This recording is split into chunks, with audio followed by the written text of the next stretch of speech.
Hello friends, welcome to my channel. तो पिछली class में दोस्तों हमने अपनी आंखों के पास का एरिया और फोरहेड किया था। तो आज हम जो है अपना नोज़ एंड चिक्स लिप्स वाला एरिया जो है करने वाले हैं, राइट। तो चलिए दोस्तों शुरू करते हैं, समझते हैं किस तरीके से हमें करना है। तो ये जो टूल है, ये देखिए, ये मंडाला के एक्चुअली आर्ट टूल्स हैं। और यहाँ पर ये जो निब है ना इनकी, ये आपका ना डेंटिंग का काम बहुत अच्छा करती हैं दोस्तों। अगर आपके पास खाली पेन आप यूज़ कर सकते हैं, बट इनका रिज़ल्ट एक अलग ही तरीके से है। तो इसमें जो सबसे बारीक वाला है दोस्तों, उसको मैं यहाँ पर यूज़ कर रहा हूँ। जहाँ पर भी मुझे बियर्ड में या बालों में मुझे गैप दिखाना होगा ना, तो वहाँ मैं इसको दोस्तों अच्छे तरीके से प्रेशर डाल के लगाना शुरू कर दूंगा, ताकि मैं जब शेडिंग करूँ तो वो एरिया ऑटोमेटिकली वाइट निकलना शुरू हो जाए। ये देखिए, थोड़ा सा पास से मैं आपको दिखाता हूँ।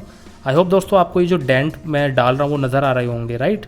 तो ये डेंट आपको जो है अपने उस एरिया में डालने हैं जहाँ पर आप डालना चाहते हैं। तो आराम से आप बढ़िया तरीके से अपने डेंट डालिए।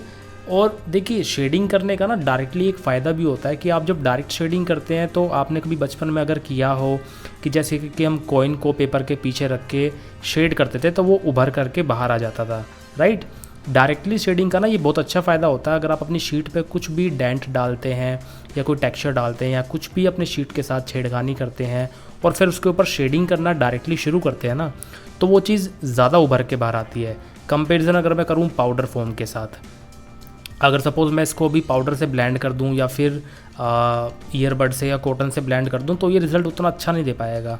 तो यहाँ डबल ई पेंसिल है दोस्तों, इस डबल ई मेरी छोटी हो गई थी, तो पेंसिल एक्सटेंडर में मैंने इसको डाल दिया है ताकि कंफर्टेबली मैं इसको चला सकूँ। और अब डायरेक्टली अब मैं यहाँ पर शेडिंग करनी शुरू कर दूँगा। तो जो मेरा चिक्स वाला पार्ट है दोस्तों, चिक्स वाले पार्ट मेरे दोनों तरफ थोड़े से ज़्यादा डार्क हैं, लाइक मीडियम शेड है। तो बिंदास मैं जो है आराम से यहाँ से शुरू कर सकता हूँ। और ये देखिए किस तरीके से यहाँ पर हमारी शुरुआत होगी। तो आराम से आप जो अपना शुरुआत करते रहिए। बाकी देखिए, रियल वीडियो जो है ना दोस्तों काफ़ी लंबी हो जाती है। मैंने एक चीज़ नोटिस की है कि मैं जब आप लोगों के लिए कोशिश करता हूँ कि काफ़ी लंबी वीडियो बनाऊँ, तो मुझे लगता है यार इतनी लंबी वीडियो में पता नहीं आपके अंदर उतना सब्र या पेशेंस होगा कि आप उसको देख पाएँ। इस वजह से मैंने इसको सिर्फ थोड़ा सा फास्ट किया है, बहुत ज़्यादा नहीं, ताकि आप लोग, होता है ना कि आप एक ही चीज़ पर कंसंट्रेशन बना करके बहुत देर तक नहीं देख पाते हैं, स्पेशली वर्चुअलिटी में, वर्चुअल वीडियो में। हमारा जो एक वर्चुअल कनेक्शन है ना, उसमें थोड़ा सा जो एक कनेक्शन बनाने की बात हो जाती है। अगर आप रियल में सामने बैठ करके सीखते हैं तो आप काफ़ी देर तक देख पाते हैं कंपेरिजन अगर मैं वर्चुअलिटी की बात करूं तो, है ना। यानी कि आप वीडियो जब देखते हैं किसी भी आर्टिस्ट की या काम करते हुए आप देखते हैं, तो कुछ देर के बाद आपके हाथ में ना ऑप्शन होता है कि आप उसको आगे कर सकते हैं, राइट। तो उस चीज़ के अकॉर्डिंग ध्यान में रखते हुए मैंने यही कोशिश की है कि मैं बहुत ज़्यादा स्लो ना करके थोड़ा सा फास्ट कर दूँ आप लोगों के लिए, क्योंकि शेडिंग करना तो आप लोगों को जो है फोरहेड और आईज़ वाले एरिया में आ ही गया था। तो वही काम पहले मुझे यहाँ करना है। बियर्ड बनाने के लिए पहले मुझे शेडिंग करनी होगी मीडियम, जो भी मुझे चेहरे पे नज़र आ रही है। देन उसके बाद मैं उसके ऊपर अपने स्ट्रोक्स लगाने शुरू करूँगा। तो यहाँ पर आप लोग नोटिस करेंगे कि जहाँ जहाँ पे भी मैंने डेंटिंग के लिए जो टूल यूज़ किया था और डेंट लगाया था, वहाँ पर अपने आप शेडिंग करने के बाद वो एरिया वाइट छूटना शुरू हो जाएगा और बढ़िया तरीके से हमारा रिज़ल्ट निकलता हुआ आएगा। और मीडियम शेडिंग की प्रैक्टिस के लिए देखिए दोस्तों अभी शेडिंग के लिए भी ना मैं आप लोगों के लिए एक शेडिंग के लिए भी एक वीडियो अलग से बना देता हूँ, जिसमें कि हम साथ में बैठ के सिर्फ शेडिंग करेंगे। आप लोगों को मैं डिफरेंट पेंसिल से जो है पूरा शेडिंग करने अच्छे तरीके से सिखाऊंगा। और आई होप उसके थ्रू आपके डाउट्स और भी ज़्यादा क्लियर होंगे। आपको समझ में आएगा कि यार हमें कोई भी चीज़ सीखने से पहले बेसिक्स का सीखना बहुत ज़रूरी है। बेसिक्स ऑफ आर्ट अगर आपको नहीं आते हैं तो बहुत ही मुश्किल हो जाता है सर्वाइव करना आर्ट फील्ड में। क्योंकि आप अगर सिर्फ एक सपना लेके बैठे हुए हैं कि यार मुझे एक अच्छा पोर्ट्रेट बनाना सीखना है, तो दोस्तों आपने एक चीज़ तो नोट की होगी ना, मैंने डे 1 से जब आपकी क्लासेस शुरू की थी तो मैंने आपको बोला था कि यार ये जो लाइन, टोन, टेक्सचर है ना, ये सब चीज़ें हैं, फॉर्म, कलर, इन सब चीज़ों को जब तक आप अच्छे से नहीं समझोगे ना, तब तक आपका जो है एक रियलिस्टिक अप्रोच या अच्छा काम आना बड़ा मुश्किल है। तो स्ट्रोक्स आप यहाँ पर देख पा रहे हैं दोस्तों, किस तरीके से हम जो है पेंसिल को पॉइंटेड करके बढ़िया तरीके से थोड़ा प्रेशर डालना पड़ता है दोस्तों स्ट्रोक्स में ना। स्ट्रोक्स की मैंने आप लोगों से कहा भी था कि एक डिटेल स्टडी मैं लूँगा।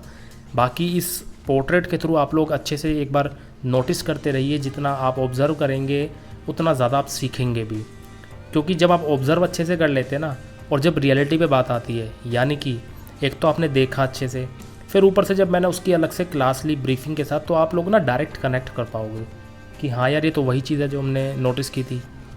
और जो शेडिंग करने का दोस्तों हमारा एक पेशेंस है ना, शेडिंग करने में बहुत पेशेंस बना के रखना पड़ता है। आप लोगों के अंदर पक्का जल्दबाजी होगी, जो मेरे बिगनर दोस्त हैं या जो मेरे आर्ट लवर हैं। आप देखिए जो शेडिंग मैं यहाँ पर कर रहा हूँ ना, तो मैं यहाँ पहले ही मार्किंग आपको करके दिखा दे रहा हूँ कि यार इतना एरिया यहाँ पर प्योर वाइट है रेफरेंस में, तो इतना तो एरिया आपको डेफिनेटली छोड़ते हुए चलना ही है। अपने दिमाग में इस चीज़ की ना शेप बनानी होती है कि यार मैं कैसे अपने उस पार्ट को छोड़ता हुआ चलूँ, ट्रायंगुलर पार्ट छोड़ूँ, रेक्टेंगुलर छोड़ूँ, क्योंकि ना ये सब बातें बहुत बारीकी से जो है समझने वाली हैं कि क्या आप ये डिफरेंस देख पाते हैं अपने पोर्ट्रेट में और रेफरेंस में कि यार जो लाइट रेफरेंस में छूटी है वही मेरे स्केच में छूटी है या नहीं छूटी है, या मैंने वो छोड़ने की कोशिश की भी थी या नहीं, राइट। तो ये सब बातें दोस्तों ध्यान रखने वाली होती हैं कि आप मीडियम शेड को उसकी शेप के अकॉर्डिंग डिवाइड कर दें, डार्क शेड को उसकी शेडिंग के अकॉर्डिंग डिवाइड कर दें, उसकी एक शेप बना लें। एंड जो आपका वाइट एरिया है उसको तो डेफिनेटली हमेशा छोड़ते हुए चलिए, क्योंकि वाइट और डार्क, राइट, इन दोनों का अलग ही गेम है। वाइटनेस अगर आपने ख़राब कर दी तो आपका काम ख़राब हो जाएगा, डार्कनेस बहुत ज़्यादा बढ़ा दी या नहीं बढ़ाई तो भी आपका काम ख़राब हो जाएगा। तो बैलेंस होना लाइफ में बहुत ज़रूरी है दोस्तों।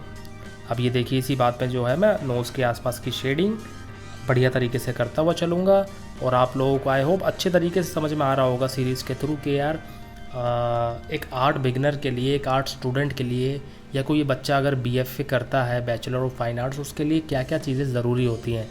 ये सीरीज़ मेरे उस हर बिगनर दोस्त के लिए है जो कॉलेज में एडमिशन भी लेना चाहता है, ज़िंदगी में आर्ट में कुछ करना चाहता है, कुछ सीखना चाहता है, जिसको कुछ भी नहीं पता है आर्ट के बारे में, तो इस सीरीज़ के थ्रू वो सब कुछ जो है सीख सकता है। और मेरी पूरी कोशिश रहेगी दोस्तों कि मैं आप लोगों को मोस्टली चीज़ें डिटेल में अच्छे तरीके से सिखाऊं, जिससे कि कोई डाउट आपके मन में ना रह जाए एटलीस्ट, और प्रैक्टिस में क्या कमी है ये आपको समझ में आता रहे। और टाइम पे जो है दोस्तों मैं इस तरीके से कनेक्ट होते रहें कि आप लोग अपने आर्टवर्क्स दोस्तों मेरे साथ शेयर करिए, मुझे उसमें ज़्यादा अच्छा लगेगा। प्लस मैं भी दोस्तों कोशिश करूँगा कि आप लोगों को एक जो है कॉन्टेस्ट में पार्टिसिपेट करने के लिए बोलूँ, जिससे कि आप लोगों में जो कंपटीशन है वो बने और अच्छे तरीके से आप लोग भी जो है अपने आर्टवर्क को बनाएं। क्योंकि आप लोग अगर पोर्ट्रेट्स बना करके दोस्तों शेयर करेंगे, अपने डेली आर्टवर्क्स जो भी आप जिस टाइप से करते हैं वो शेयर करेंगे, तो उसमें थोड़ी मैं कमियां निकाल करके आपको बता सकता हूं कि क्या आप कमी कर रहे हैं और किस पे आपको फोकस करना चाहिए। अब फोकस करने के लिए दोस्तों डेली बेसिस की प्रैक्टिस ज़रूरी है, ये बात ध्यान रखिएगा। कहीं आप सोचें कि मैंने एक बार आपको बताया, फिर उसके बाद आपको लगे यार ये तो एक बार बता दिया, अब 10 दिन के बाद 10 दिन के लिए हमें काम दे दिया है, अब ये इतना कौन करेगा। तो मैं आपको बता दूं दोस्तों, प्रैक्टिस बहुत चाहिए आर्ट में, जैसे कि पढ़ाई में चाहिए SSC क्लियर करने के लिए, आप UPSC की तैयारी कर रहे हैं, आप IIT की कर रहे हैं, है ना, आप MBBS की करते हैं, CA की करते हैं, आपने देखा होगा अपने रिलेटिव्स को, अपने दोस्तों को। आर्ट भी दोस्तों एक साधना है, एक पढ़ाई है, जिसके लिए आपको अपनी पूरी डेडिकेशन देनी पड़ती है। लाइक आप बैठ रहे हैं तसल्ली से, अच्छे तरीके से समझते हैं, एक ही चीज़ की प्रैक्टिस बार बार करते हैं, तब जाके आपका काम जो है बढ़िया तरीके से निकल के आता है। तो बीएड में आप दोस्तों यहाँ पर नोट कर ही रहे हैं कि किस तरीके से हमारे जो स्ट्रोक्स और शेडिंग है वो चल रही है। एंड स्ट्रोक्स में एक बात और है कि यहाँ अच्छी बात यह है कि बीएड कम है, बाकी जो घनी बीएड है वो भी, जो लाइट बीएड है वो भी, और छोटी बीएड है वो भी आपको अच्छे तरीके से समझ में आनी चाहिए। बस शेडिंग करने का पैटर्न हमारा बिल्कुल सेम है, मैं शेडिंग को बस उसी तरीके से फॉलो करता जा रहा हूँ कि आराम से जहाँ मेरी शेडिंग है मीडियम लाइट डार्क, उसको मैं अच्छे तरीके से वैसे ही करता हुआ चल रहा हूँ। तो ये देखिए इतना पार्ट हो जाने के बाद अब जो है हमें यहाँ पर हमने नोज़ कर ली है, लिप्स को आप आराम से शेड करते हुए चलिए और पूरे पोर्ट्रेट को कंप्लीट कीजिए।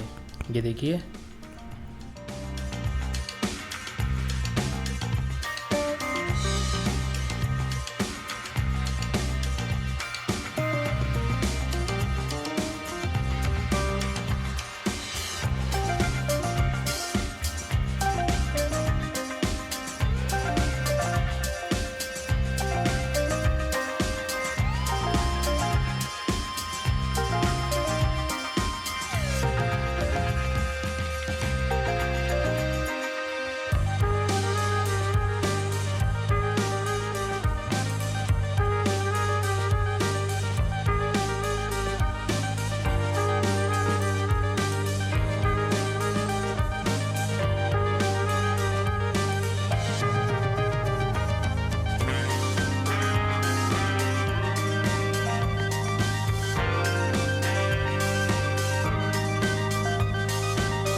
सो आई होप दोस्तों, देखिए हमने जो आज का पार्ट कंप्लीट किया है, पूरा फेस हमने लगभग कर लिया है, नेक बची हुई है और बाल बचे हैं।